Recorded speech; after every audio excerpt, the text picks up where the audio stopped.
Assalamualaikum warahmatullahi wabarakatuh. Nama saya Wardatul Ainuna Natasha dari kelas R3M NPM 2022 1450 1938 yang akan menjelaskan tentang analisa industri. Baik, langsung saja.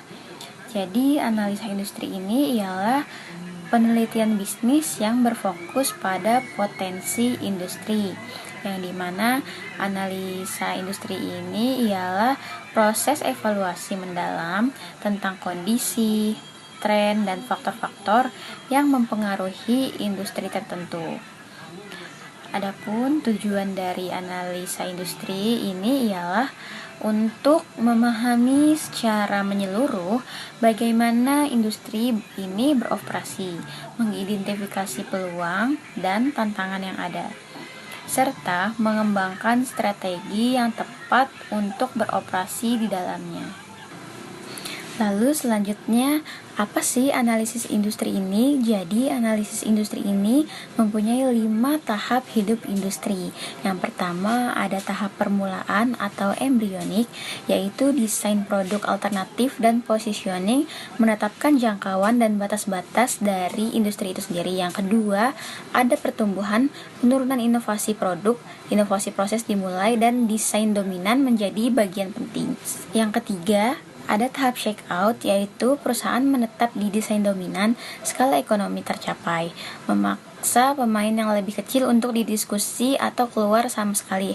Hambatan masuk menjadi sangat tinggi, seperti yang terjadi konsolidasi besar-besaran. Selanjutnya ada tahap kematangan, yaitu pertumbuhan tidak lagi menjadi fokus utama. Bangsa pasar dan arus kas ini menjadi tujuan utama dari perusahaan yang tersisa di fase ini. Terus yang terakhir ada tahap penurunan, yaitu pendapatan menurun. Industri secara keseluruhan dapat digantikan dengan yang baru. Selanjutnya, apa sih yang dimaksud arti penting analisis industri ini? Jadi, analisa industri ini memiliki arti penting karena memberikan wawasan tentang kondisi pasar dan persaingan di industri tertentu. Hal ini membantu perusahaan memahami tren pasar, mengidentifikasi peluang pertumbuhan, mengantisipasi ancaman, menentukan strategi bisnis yang tepat, serta mendukung pengambilan keputusan yang terinformasi. Dengan analisa industri ini, perusahaan dapat mengoptimalkan kinerja dan mencapai keunggulan kompetitif. Lalu, apa sih yang dimaksud faktor spesifik perusahaan? Jadi, faktor spesifik perusahaan ini ialah aspek-aspek unit yang terkait langsung dengan perusahaan itu sendiri. Ini mencakup kekuatan dan kelemahan intelektual perusahaan, budaya organisasi, upaya riset, dan pengembangan, serta hubungan dengan pemasok dan mitra bisnis.